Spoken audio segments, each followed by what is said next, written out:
esse mês nós vamos falar sobre a palavra, eu trouxe a minha primeira Bíblia de estudo. Essa aqui não é a primeira, tá? Porque já teve outras. Mas essa aqui é a Plenitude.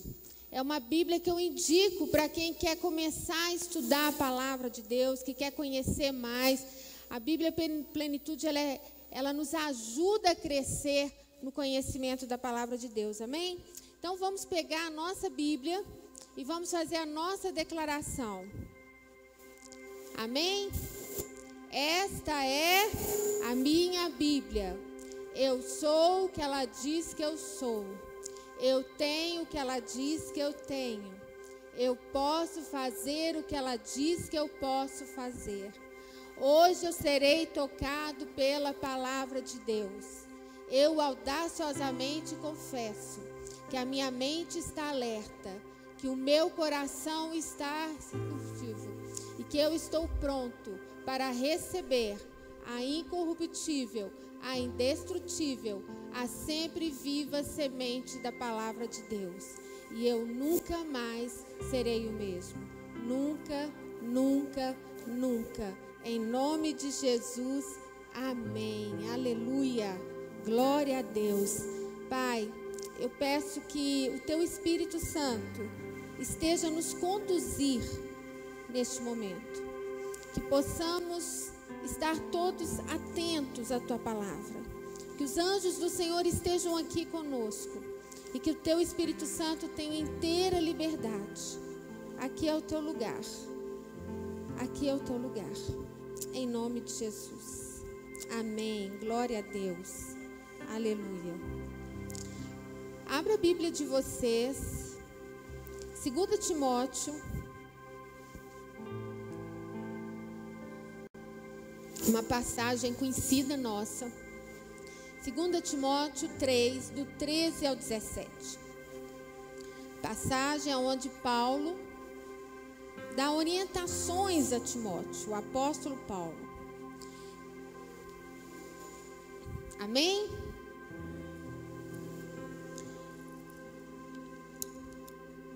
Mas os homens perversos e impostores irão de mal a pior, enganando e sendo enganados. Tu, porém, permanece naquilo que aprendeste e de que foste inteirado, sabendo de quem o aprendeste, e que desde a infância sabe as sagradas letras, que podem tornar-te sábio para a salvação pela fé em Cristo Jesus. Toda a Escritura é inspirada por Deus e útil para o ensino, para a repreensão, para a correção, para a educação na justiça, a fim de que o homem de Deus seja perfeito e perfeitamente habilitado para toda boa obra. Aleluia, glória a Deus. Podem se assentar, queridos. Você acredita que a Bíblia é divinamente inspirada?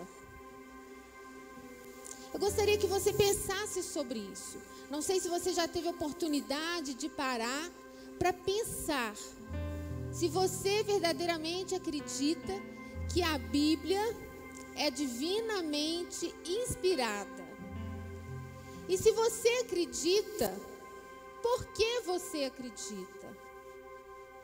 Reflita sobre essa pergunta.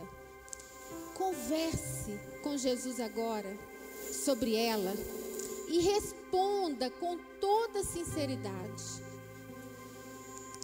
E eu quero fazer mais uma vez a mesma pergunta para que você possa refletir.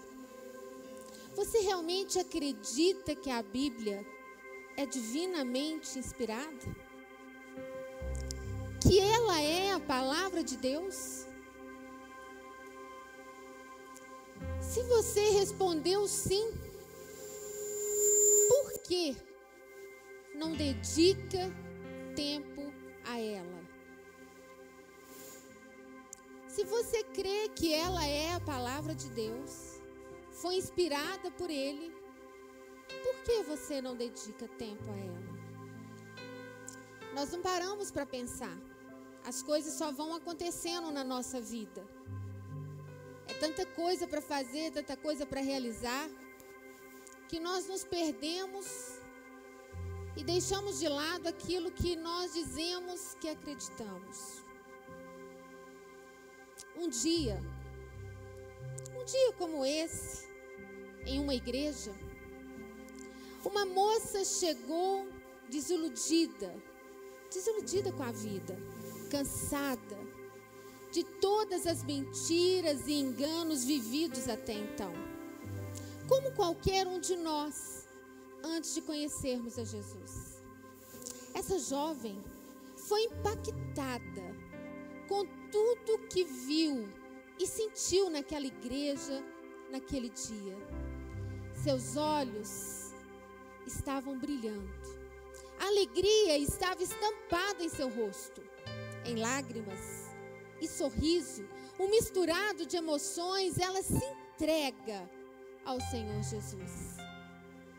Passa-se os dias, passa-se os anos, e essa jovem começa a se integrar na igreja, novas amigas, nova realidade. Um mundo desconhecido começa a se descortinar à sua frente. Um Deus distante que não conhecia, agora começa a fazer parte de sua vida. Seu semblante, antes marcado pelo desapontamento, desesperança com a vida, se transforma. Agora, a sua alegria é contagiante. Se torna amiga de todos e começa a buscar o Senhor com todo o seu coração. Passa a experienciar momentos incríveis do sobrenatural de Deus. Se torna uma líder. As pessoas da igreja agora a admiram e a amam. Ela conseguiu conquistar o coração de todos daquela igreja. Os anos se passam e, sem perceber, começa a se envolver com pessoas que, infelizmente, não buscavam a Deus. Aos poucos, sem que perceba, vai se afastando de suas amigas, que verdadeiramente a amavam e se preocupavam com ela. O seu semblante, aos poucos, já não é o mesmo. Vai perdendo aquele brilho, o brilho de Jesus. Ela não reflete mais o Senhor. Nem sem nenhuma explicação ou um adeus sequer, ela simplesmente se vai. Em sua mente, agora transformada, não mais cabe o Deus da Bíblia. Será que essa jovem acreditava que a Bíblia realmente é a palavra de Deus? Será que essa jovem havia em seu coração o verdadeiro temor a Deus? Creio que não. Ela estava, como muitos, apenas amiga do Evangelho. Um encontro genuíno com o Senhor, onde se tem um relacionamento diário com Ele através das Escrituras, deixa marcas que jamais podem ser apagadas. Como foi na vida do apóstolo Paulo, que antes era Saulo, e foi totalmente transformado pela palavra de Deus.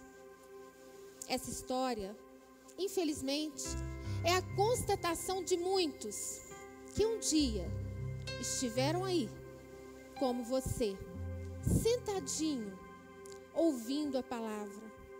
Pessoas que até leem a Bíblia, mas que no fundo duvidam que ela todinha, sem mudar uma vírgula, é a palavra de Deus. O que dizer, queridos, dessa geração? O que dizer da nossa geração? Uma geração que não se preocupa em estudar, em conhecer e praticar a palavra de Deus. Muitos, como essa jovem, até leem, mas a maioria da nossa geração, infelizmente, é uma geração analfabeta da Bíblia. Apesar de termos tantos livros e bíblias de estudo nos auxiliando na compreensão da palavra. É uma geração que corre atrás das últimas novidades do mercado da fé. Examinar as escrituras? Não, isso é muito difícil. É uma geração sem raízes, sem compromisso. Até tentam, mas se apertar um pouquinho, estou cansado, não tenho tempo para mim, já não dá para eu sair, eu preciso me divertir. Tempo para Deus? Fica para depois. A palavra já não tem importância. As emoções, essa sim. Esta está no trono e a razão destronada. As pessoas buscam salvação, mas não o Salvador. Querem as bênçãos, mas não o abençoador. Querem as dádivas, mas não o compromisso. Queridos, nessa oportunidade, eu quero trazer para a nossa reflexão pontos que vão nos levar à compreensão em relação à importância da nossa fidelidade à palavra de Deus, nos permitindo permanecermos fiéis a ela, fiéis a Deus, independente do que pode vir ou acontecer, independente das amizades que chegam e vão. Se nós permanecermos fiéis à palavra, nada vai nos afastar do Senhor. E eu quero falar, dentro desse texto, motivos que nos levam a afastar do Senhor e motivos na palavra que nos levam a permanecer firmes no Senhor. E o primeiro ponto que nós vemos aqui está no versículo 13, aonde fala da instabilidade dos impostores. O versículo 13 diz: mas os homens perversos, impostores, irão de mal a pior, enganando e sendo enganados. É necessário, queridos, estarmos atentos no que é ensinado na igreja. Por isso que nós pedimos a vocês para ler na Bíblia. Porque nós, pastores que estamos aqui, nós temos em primeiro lugar um compromisso com o Pai. Mas vocês também têm. E cabe a vocês verificar se tudo que nós estamos falando aqui, se o que nós estamos lendo aqui está na palavra de Deus. Vocês têm que nos questionar se nós falarmos alguma coisa contrária à palavra de Deus. Vocês não podem aceitar simplesmente porque um diz que é pastor e está aqui falando. Não, vocês têm a Bíblia. Vocês têm um manual de instrução, a palavra de Deus. Hoje é muito comum nós vermos igrejas sendo abertas, onde seus líderes não têm nenhum compromisso em ensinar a palavra. Creio que nem a conhece. Por tanto de abobrinha que a gente escuta por aí. Não tem compromisso com a verdade da palavra. É muito comum também, querido, nos dias de hoje, estar ensinando heresias através do canal do YouTube. Abrem uma igreja como se fosse uma loja de departamento ou uma franquia qualquer. São empresários da religião. Cuidado com eles. Olham para a mesma como uma fonte de lucro. Seguem enganando e sendo enganados. William Hendricks, um estudioso do Novo Testamento, escritor de comentários bíblicos, disse que o castigo recebido pelos que querem enganar os outros é serem vítimas de um poder enganador. Eles tentam iludir, mas eles mesmos serão iludidos. Quando estagiária em uma construtora, eu tive a oportunidade de, logo no início da minha caminhada cristã, conhecer muitos ministros da palavra. Porque a construtora era num prédio onde havia ali uma convenção e havia muitos pastores. E um dia no escritório, um dos pastores veio conversar comigo, numa conversa informal, e ele me disse que ele era pastor porque não tinha conseguido ser nada na vida. Jamais o esqueci e tive muita pena dele. Espero sinceramente que ele tenha sido alcançado pelo Senhor e mudado a mentalidade. Infelizmente, queridos, são homens como estes, instáveis, sem compromisso com a palavra, sem uma missão, sem um propósito, que denigrem a palavra de Deus, levando o povo ao opróbrio, à degradação. Esse cuidado cada um de nós precisamos ter para mantermos-nos firmes à palavra, fiéis à palavra do Senhor. Não escutem qualquer um. Não vá porque a pessoa sabe se expressar. Não vá atrás delas. O segundo ponto que eu quero colocar para vocês é firmeza dos fiéis. No versículo 14, 15, diz assim, Paulo diz para Timóteo: Tu, porém, permanece naquilo que aprendestes e de que foste inteirado, sabendo de quem o aprendeste, e que desde a infância sabe as sagradas letras, que podem tornar-te sábio para a salvação pela fé em Cristo Jesus. Aqui Paulo deu uma ordem a Timóteo. Ele deu uma ordem a Timóteo e está dando uma ordem para nós, para você e para mim. Que permanecêssemos no que aprendemos nas Escrituras. Essa ordem de Paulo é para os nossos dias. Essa ordem serve para mim, serve para você. Hoje, queridos, nós temos livros, seitas, filmes ensinando e interpretando a palavra ao seu bel prazer, conforme lhes convém. Vemos líderes que até então eram respeitados, dizendo-se que se deve reescrever a palavra de Deus, pois os tempos mudaram. Nós sim, queridos, nós humanos mudamos, mas Deus é imutável. Sua palavra permanece para sempre. No Salmo 102, 27 diz: Mas tu és o mesmo, e os teus anos nunca terão fim. Em Malaquias 3,6 diz: Porque eu, o Senhor, não mudo.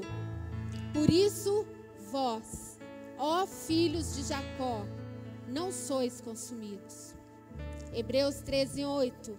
Jesus Cristo é o mesmo ontem e hoje e é eternamente. Aleluia! A palavra de Deus é imutável. Nós somos a prova viva de que Deus não muda. Você e eu somos essa prova, pois somos dia a dia testemunha de suas obras em nós. Ele nos continua dando maná diariamente, continua curando as enfermidades físicas e emocionais e nos dando a vitória sobre nossos inimigos espirituais. Paulo ordena a Timóteo que permaneça firme na palavra, porque ele não aprendeu de nenhum aventureiro espiritual, mas ele aprendeu da sua avó, de sua mãe e depois do próprio apóstolo Paulo. Se ele permanecesse nesse ensino, ele poderia se tornar sábio, sendo salvo pela fé em Cristo. Queridos, nós temos a palavra. Nós temos a palavra e temos aprendido desses homens. Nós temos aprendido do próprio Cristo. Essa é a palavra de Deus. Que nós possamos permanecer firmes a esta palavra. E somente a ela. Assim nós seremos fiéis a Deus. O terceiro ponto que é importante, que nos leva a entender a importância que devemos ter a fidelidade da palavra de Deus. É a origem da palavra, a origem dela. E nós vimos isso no versículo 16. Toda a Escritura é inspirada por Deus. Aleluia. A Bíblia, queridos, a Bíblia, ela contém 66 livros, sendo 39 do Antigo Testamento e 27 do Novo. Todos eles inspirados por Deus, escrita por homens diferentes, com grau de conhecimento diferentes, como nós podemos ver aqui os reis e tantos homens sábios, mas nós vemos aqui pescadores, nós vemos homens com pouco conhecimento cultural. E também nós vemos aqui nessa Bíblia diferença de anos, um para o outro de 300, 700, 200 anos de diferença. São, queridos, 66 livros, mas que juntos formam um único livro, a palavra do Senhor. Não existe nenhum outro livro como este. Não existe. A palavra de Deus, queridos, ela foi perseguida pelo mundo, pregada pela igreja e crida pelos fiéis. A palavra de Deus é infalível, é vencedora, invicta em todas as batalhas. Anos após anos, tem saído ilesa dos ataques implacáveis dos críticos, de homens perversos e da fogueira. Sim, muitas vezes tentaram colocá-la na fogueira. Literalmente, tentaram de todas as formas destruírem-na. Mas ela continua mais viva, mais pregada e mais odiada do que nunca. Ela é viva e poderosa. É atual e oportuna como nunca para nós. Qual, querido? Qual outro livro causa tanta polêmica como a Bíblia? Qual livro é mais lido e estudado do que ela? Qual livro é capaz de gerar homem de novo? Através dela, queridos, somos nascidos de novo. Cremos em Cristo, somos fortalecidos, santificados, aleluia. Através dela, nós recebemos poder, pois a palavra de Deus é o poder. Ela é a arma e o escudo que nos protege. É mais preciosa do que o ouro e mais doce que o mel. Aleluia. O texto de 2 Timóteo 3,16, na versão da King James. Essa Bíblia, queridos, eu aconselho vocês a adquirir. Aconselho vocês a entrar lá no Google e pesquisar sobre a King James, sobre o rei James. Gente, é maravilhoso, é fascinante a história de como essa Bíblia foi escrita. E como ela, nos dias de hoje, ela é a mais, em relação à Bíblia original, ela é a mais fiel. Porque ela foi traduzida do grego e do hebraico para o inglês. E do inglês para nós. E ela diz assim, toda lá em Timóteo 3,16, toda a escritura é dada por inspiração de Deus. E é proveitosa para ensinar, para repreender, para corrigir, para instruir em justiça. O termo dada por inspiração de Deus, se atentem para isso, queridos. É uma tradução da palavra grega, theopneustos, que significa soprada por Deus. Isso, queridos, não significa que Deus anulou a personalidade de cada um daqueles homens que foram inspirados por Deus para escrevê-la. Não. cada um deles mantiveram a sua personalidade. Cada um deles tem o seu próprio estilo, como nós podemos constatar ao lê-la. É muito importante destacar que toda a Escritura, querido, toda a Bíblia, Antigo Testamento como Novo Testamento, foram inspirados por Deus. Tem pessoas que querem desfazer do Antigo Testamento, que acham que só tem que ler o Novo Testamento. Nós precisamos conhecer a Bíblia toda, pois ela é a palavra de Deus. Tem pessoas que dizem que ela não é a palavra de Deus, mas que ela contém a palavra de Deus. Queridos, é diferente. Ela não contém, ela é a palavra de Deus. E isso nós temos que ter cuidado. E o quarto ponto, queridos, que eu quero falar com vocês para que possamos permanecer fiéis à palavra de Deus, é o propósito da Escritura. Quando nós entendemos como ela foi escrita, que ela foi inspirada, e agora vamos entender o propósito dela, isso nos fortalece para permanecermos fiéis a ela, e não fiel ao que o mundo ou que livros seculares queiram falar. O propósito das Escrituras, no versículo 15 e 17, diz assim: e que desde a infância sabe as sagradas letras, que podem tornar-te sábio para a salvação pela fé em Cristo Jesus.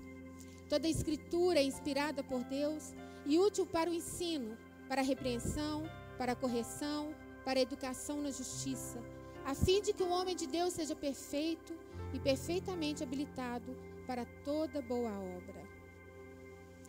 O propósito das Escrituras nos fala do que ela pretende.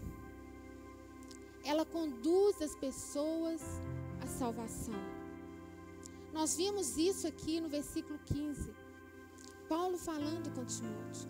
Quando nós lemos a palavra, quando nós entendemos e buscamos a palavra, nós somos conduzidos à salvação, a permanecermos firmes. O principal papel das Escrituras não é nos ensinar ciências ou qualquer outro assunto. Não é esse o objetivo da Bíblia. Porque qualquer um desses assuntos vocês encontram em qualquer outro lugar. Mas o propósito dela é nos revelar sobre a salvação, pois somente Deus pode fazer isso. Só Ele. A Bíblia fala sobre a criação do homem, sua queda e da sua restauração. Nos ensina sobre o juízo de Deus e do seu imensurável amor redentor. Ela anuncia a salvação por intermédio de Cristo. A salvação pela fé em Cristo Jesus.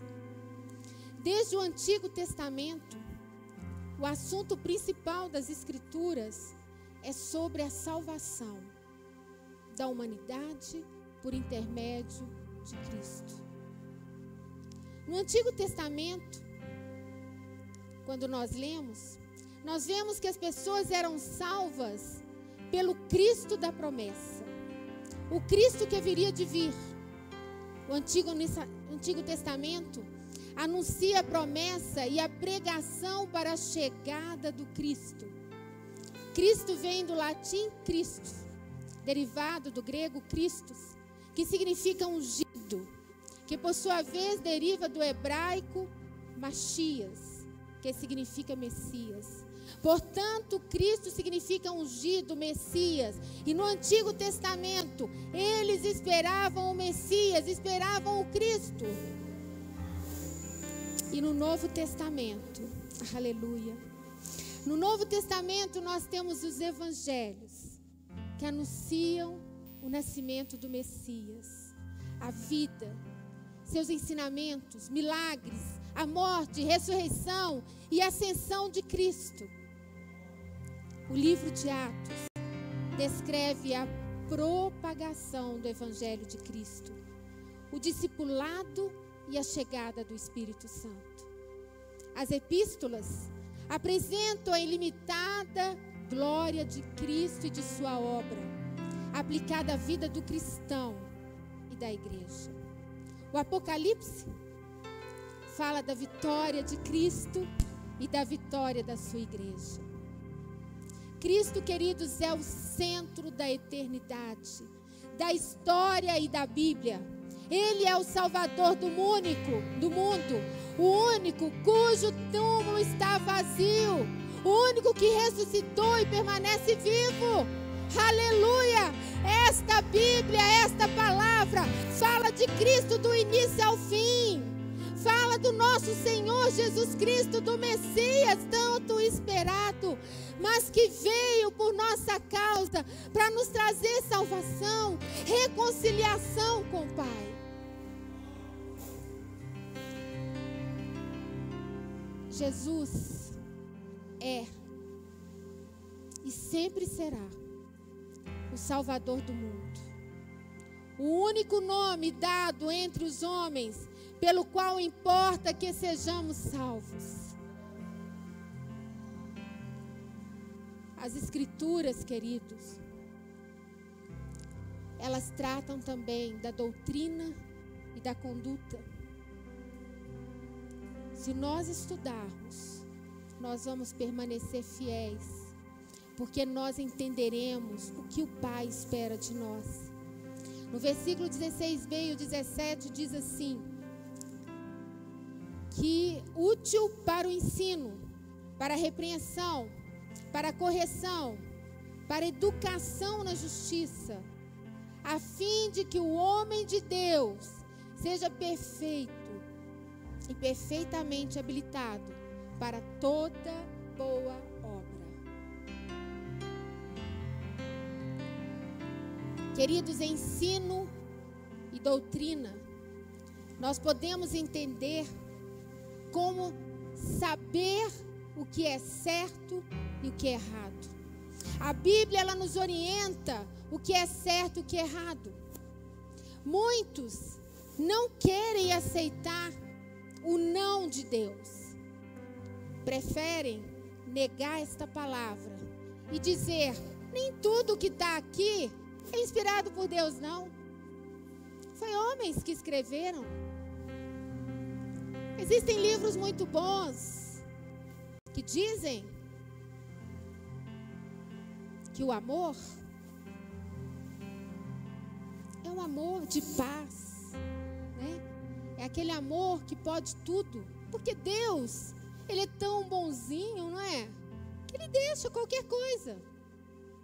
Mas a Bíblia nos mostra e nos fala que existe correção e que Deus, Ele é amor, mas Ele é justo e Ele é fiel com a sua palavra.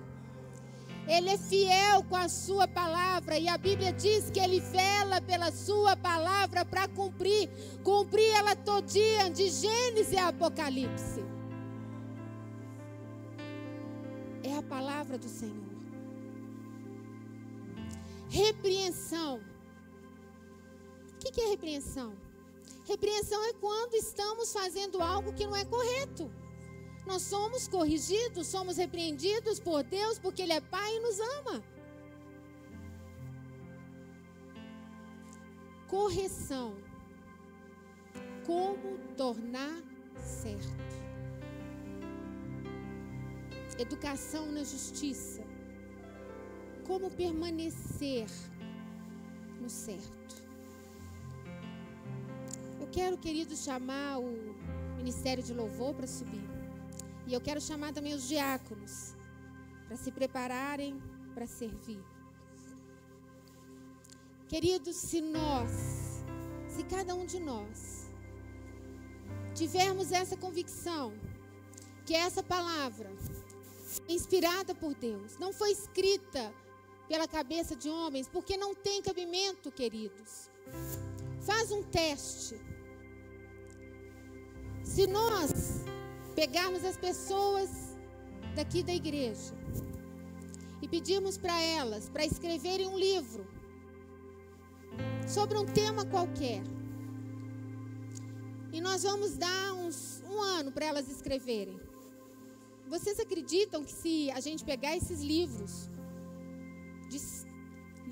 de, por exemplo, vamos colocar aí 30 pessoas, vocês acreditam que se nós juntarmos esse livro, ele vai formar um só?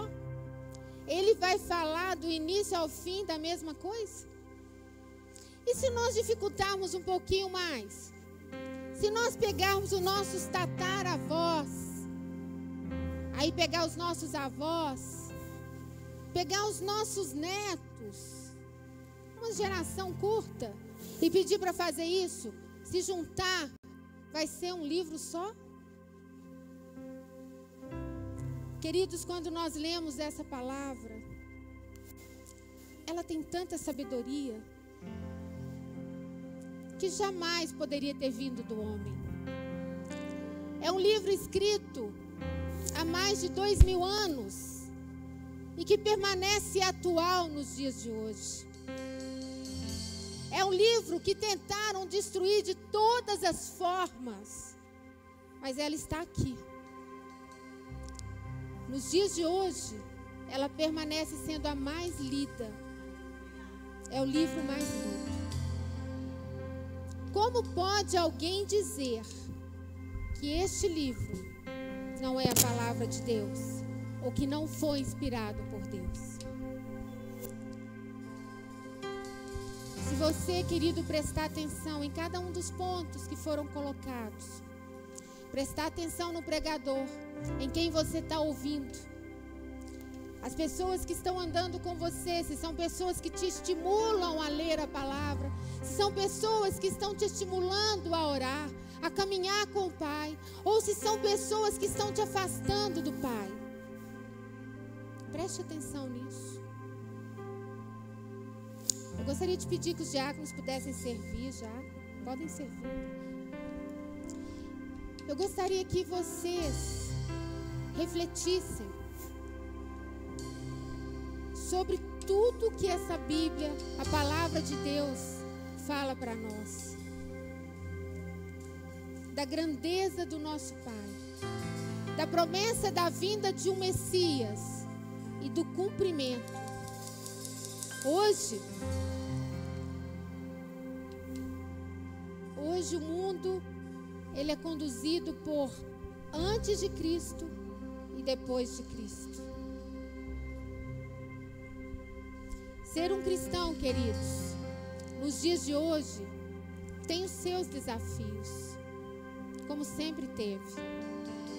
Creio que estejamos vivendo hoje como na época de Noé, só que em uma intensidade ainda maior devido à globalização e devido às redes de comunicação. Vivemos como se tivéssemos que nadar contra a correnteza de um rio. Eu não sei se vocês já tiveram a oportunidade de ver um rio e você nadar contra essa correnteza. É praticamente impossível. Tem que ter muito esforço.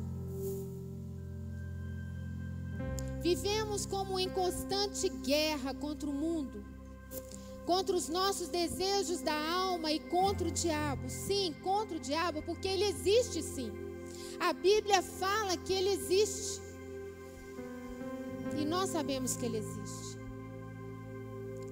Temos que permanecer, queridos, como soldados, diligentes, astutos, obedientes, combatendo o inimigo que nos quer afastar dos propósitos de Deus para a nossa vida.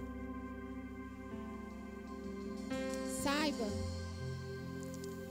que as pessoas que estão ao seu redor, você pode pensar que elas não te influenciam, mas de um jeito ou de outro, elas te influenciam sim. Quanto mais a vinda do Senhor se aproxima, mais intensos serão os desafios aos quais seremos submetidos. Precisamos nos espelhar, queridos, no apóstolo Paulo, permanecendo firmes, combatendo o bom combate e guardando a fé. Queridos, da mesma forma que Deus separou em Israel 7.000 pessoas para estarem com o profeta Elias, 7.000 pessoas que não se dobraram a Baal, Deus está levantando um exército que não se dobre a este mundo, que não se dobre aos conceitos, mas que permaneça firme. Precisamos ser fiéis à palavra de Deus. Precisamos conhecer a palavra de Deus. Lembre-se, queridos, que em Cristo nós somos mais do que vencedores. Lembrem-se que Cristo é o centro da eternidade, da história e da Bíblia. Ele é o Salvador do mundo, o único, cujo túmulo está vazio. Lembra disso? Todos os demais túmulos foram preenchidos. O único que ressuscitou e permanece vivo está entre nós, é o único. Tem um livro que eu li há muitos anos atrás, que marcou minha vida, e que eu gostaria de indicar a vocês vão amar esse livro. Chama Evidências que Exigem um Veredito. E foi lá que pela primeira vez eu ouvi e parei para meditar sobre isso. O túmulo de Jesus é o único que está vazio. Se você for no túmulo de Buda, ele está lá. De Confúcio, de Maomé, de qualquer outro, ele está lá. O único vazio é Jesus. Porque ele ressuscitou. Ele ressuscitou.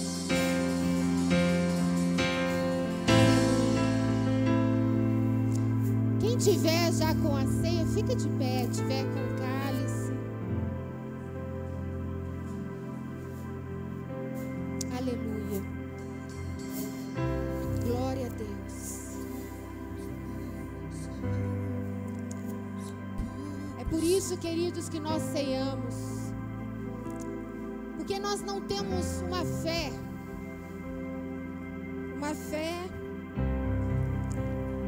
aonde o nosso Deus não se comunica, aonde o nosso Deus está morto e preso. Não, Ele está vivo. Ele fala conosco, Ele se preocupa conosco, Ele sofre. A palavra de Deus fala que o Espírito Santo intercede por nós com gemidos inexprimíveis. Jesus orou por nós na oração sacerdotal. Quando Ele orava em favor dos seus discípulos, Ele também orou por nós. E nos últimos momentos de vida de Jesus, Ele deu um mandamento: que celebrássemos a ceia. Oh, glória! Nós podemos celebrar a ceia. Nós podemos viver este momento ímpar na nossa vida. Nós somos salvos através do sangue de Jesus, do sacrifício dele naquela cruz. 1 Coríntios 11, 23, 30 diz: pois recebi do Senhor o que também entreguei a vocês, que o Senhor Jesus, na noite que foi traído, tomou o pão e, tendo graças, partiu e disse: isto é o meu corpo, que é dado em favor de vocês. Façam isto em memória de mim. Da mesma forma, depois da ceia, ele tomou o cálice e disse: este cálice é a nova aliança no meu sangue. Façam isso sempre que o beberem em memória de mim. Porque sempre que comerem deste pão e beberem deste cálice, vocês anunciam a morte do Senhor até que Ele venha. Portanto, todo aquele que comer o pão ou beber o cálice do Senhor indignamente será culpado de pecar contra o corpo e o sangue do Senhor. Examine-se cada um a si mesmo, e então coma do pão e beba do cálice. Pois quem come e bebe sem discernir o corpo do Senhor, come e bebe para a sua própria condenação. Por isso há entre vocês muitos fracos e doentes, vários já dormiram. Queridos, este é um momento tão lindo. Um momento que há 2000 anos atrás, o Senhor participou com os seus discípulos. E naquele momento, Ele pediu para que nós fizéssemos. E naquele momento, Ele estava olhando para nós. Quando no Getsemane, Ele entrega a sua vida, falando com o Pai, que seja feita a tua vontade.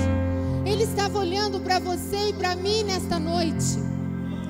Ele estava vendo que o seu sacrifício valeu a pena, porque nós estaríamos aqui juntos, celebrando a sua ressurreição, dizendo que Ele ressuscitou, mas que uma multidão estaria com Ele. Nós estaremos com Ele na eternidade. Nós estamos aqui ceando para celebrar que nós somos salvos em Cristo Jesus. Este é um momento de alegria, porque você é selado e marcado com o sangue de Cristo. Nós somos selados e marcados, e nada vai nos separar do amor de Deus. Nada vai nos separar, aleluia. E que possamos juntos, neste momento, comer do pão e tomar o cálice.